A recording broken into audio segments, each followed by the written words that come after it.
judge gave permission for her defamation to move forward. Right. She cited a similar sexual harassment case against Bill Clinton, which, of course, ultimately paved the way to his impeachment. Right. How worried should Donald Trump be about Summer? I think when you take the Stormy Daniels case and you take the Summer Zervos case, what you're going to find is that the problem for Trump in these cases is not the sexual conduct, it's the cover-up. It's the idea that money was paid to keep people quiet.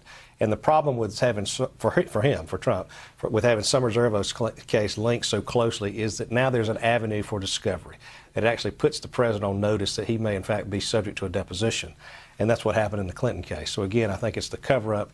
It's not the actual conduct itself. Yeah, it's that deposition, isn't it, Michael, that he may well be fearing. Let's just look at the final case. Karen McDougal, the Playmate. Slightly different case, this one, because she's trying to get out of a legal agreement, the so-called catch and kill agreement that she signed with the National Enquirer. They bought her story. They didn't run it. They paid her a lot of money. What does that prove, if anything?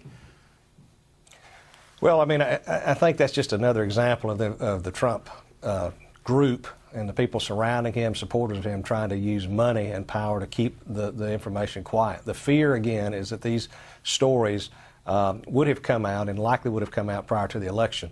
That being the case, we start getting into whole campaign finance laws violations, and that's trouble not only for Trump, but for the people who may have negotiated these agreements and made these payments for him.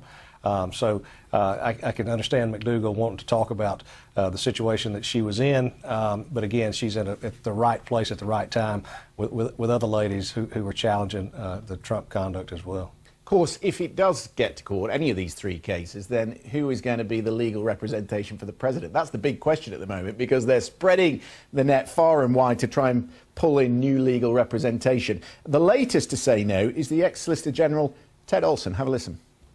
This is turmoil, as chaos, it's confusion, it's not good for anything. We always believe that there should be an orderly process, and of course, government is not clean or orderly ever, but this seems to be beyond normal bounds. So Ted Olson is a no, Michael. Why is he having such trouble finding these high-powered lawyers? I think, by and large, lawyers are starting to think about what this does to their career down the road. They'd have a chance to jump on the train of notoriety for a little while. The problem is they've got a client they cannot control. It's pretty clear to me that Trump's not going to be controlled, and a lawyer needs that. Trump has surrounded himself historically with people who agree with him, who are his cheerleaders. You don't bring a lawyer into the mix unless you're prepared to have that lawyer give you advice, even if it's advice that you may not want to hear. Trump doesn't hear that. He just fires them. And so my guess is that they simply don't want to be involved in the chaos. Thank you very much indeed, Michael Moore, for joining us.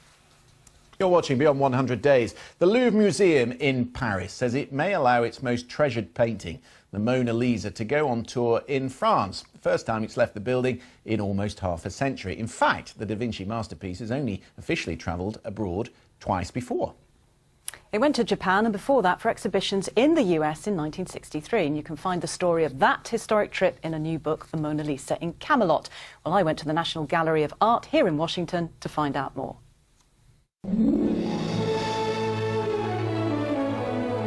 The immortal masterpiece of Leonardo da Vinci, Mona Lisa, or La Gioconda, is now in America. It was the cultural coup of the century. The Mona Lisa arrived in New York Harbor after a perilous voyage across the Atlantic, amid serious misgivings by many art experts, not to mention the French public. In the American capital, Mona Lisa will be the artistic attraction of all time. They've insured it for an estimated $100 million.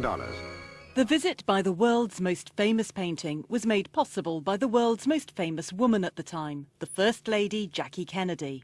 This was 88 days that changed America, and only Jackie Kennedy could have pulled it off.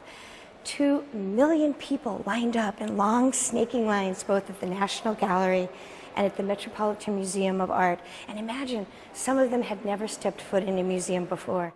The Mona Lisa was taken under police escort straight to the National Gallery of Art in Washington and placed in a vault. Experts had just a few weeks to recreate the humidity and temperature of the Louvre before she was put on display. 1 million ordinary Americans lined up outside the National Gallery to see the Mona Lisa for themselves.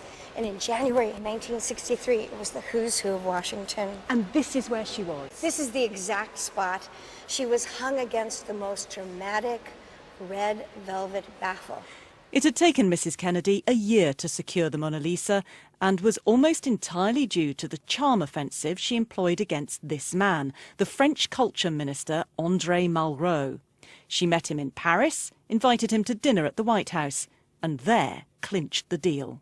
She's leaning very close to his shoulder, sort of tucked up under his ear, and Minister Malraux whispers her a pledge that would make history. He said, "I will loan you one of our great artistic treasures. I will loan you the Mona Lisa."